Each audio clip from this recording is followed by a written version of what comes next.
ആദ്യം നമുക്ക് വികസനത്തിലേക്ക് പോകാം. ഏതൊരു തെരഞ്ഞെടുപ്പിലും KR ഗോപികൃഷ്ണൻ കൂടുതൽ ചർച്ച ചെയ്യുന്നത് ആ നാടിൻ്റെ വികസനവും അങ്ങനെയുള്ള വിഷയങ്ങളും തന്നെയാണ്. നിർഭാഗ്യവശാൽ കഴിച്ച കുറച്ച് അധികം കാലമായി തെരഞ്ഞെടുപ്പ് രംഗം ചൂടുപിടിക്കുന്നതോടെ ഇത് വഴിമാറുകയും വികസനവും അത്തരം പ്രയോറിറ്റികൾ വികസനം പോലെയുള്ള കാര്യങ്ങൾ വഴിമാറുകയും നോൺ ഇഷ്യൂ എന്ന് നമുക്ക് വേണമെങ്കിൽ പറയാവുന്ന ഇഷ്യൂ അല്ലാത്ത കാര്യങ്ങൾ പ്രസക്തമാവുകയും ചെയ്യും.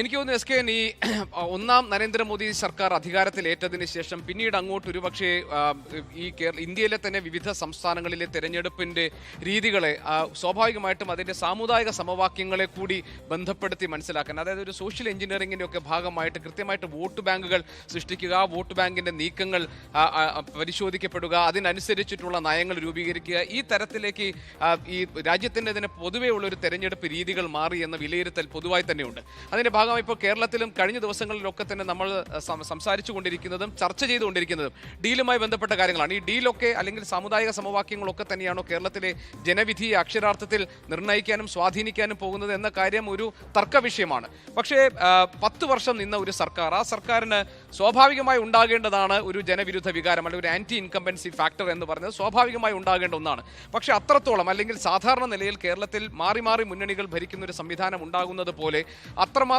തീവ്രമായ രീതിയിൽ ഒരു സർക്കാർ വിരുദ്ധ വികാരം ഉണ്ടോ എന്ന കാര്യം സംശയമാണ്. മാത്രമല്ല വികസന കാര്യങ്ങളിൽ ഇത്ര എന്തൊക്കെ കാര്യങ്ങളാണ് പിൻ പോയിന്റ് ചെയ്ത് സർക്കാരിനെ പ്രതിക്കൂട്ടിൽ നിർത്തി പ്രതിപക്ഷത്തിന് ഉന്നയിക്കാൻ കഴിയുന്നത് എന്ന കാര്യത്തിലും ഒരു വ്യക്തത ഈ തെരഞ്ഞെടുപ്പ് പ്രചാരണ സമയത്ത് വന്നിട്ടില്ല.